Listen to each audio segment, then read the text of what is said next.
Hey there, everyone. If you don't know me, I'm Illy Walter. I'm the writer and sort of resident here at FamilyTherapyBasics.com.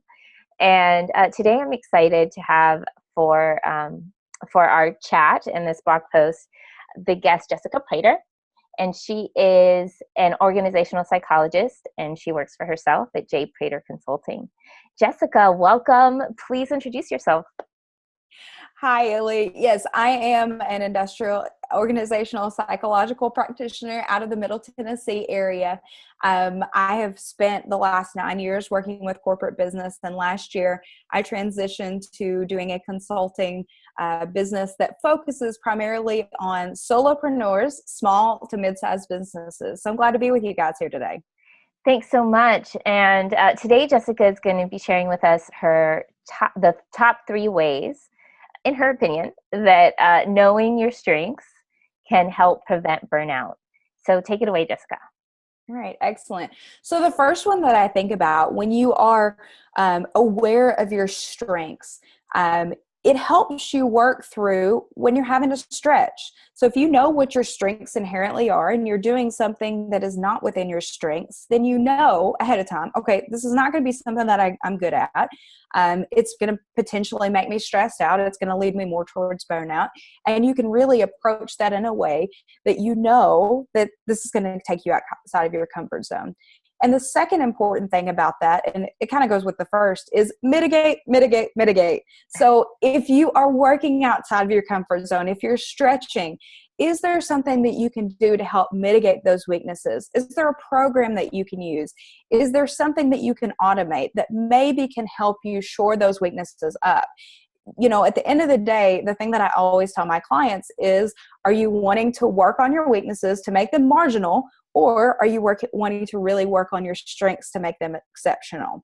So working through that, mitigating for those circumstances where you may have to do something that you're not so great at.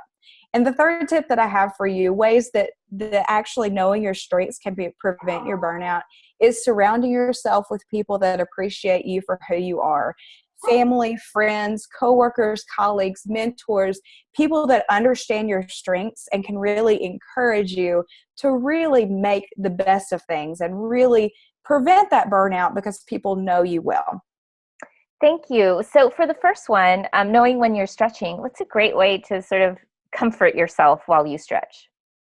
So I look at and bring it back to my motivation. So when I'm stretching, I think about, what am I learning out of this? How can this make me better at what I do? I really focus on the good that I get out of it. And really just having that awareness of, this is making me stressed out. I love that.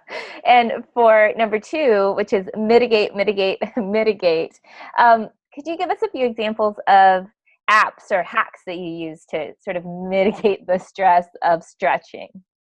Absolutely. So for me, finances is not my skill in life. So I have a fantastic tax guy. He has my cell phone number and I have his. But I use an invoicing software. I have tools in place, scheduling things that basically automate my life, make it a little bit easier. I'm not so skilled at being on time. So I employ a fantastic calendar that keeps me in the right place at the right time. So using technology to really leverage some things to make us better where we're just not. Yes, great. One of the things I recommend a lot is for therapists to use timers to stay on track with their sessions. So that's just an example in our work, guys. So Jessica, thank you so much for sharing these tips with us today. All right, thanks.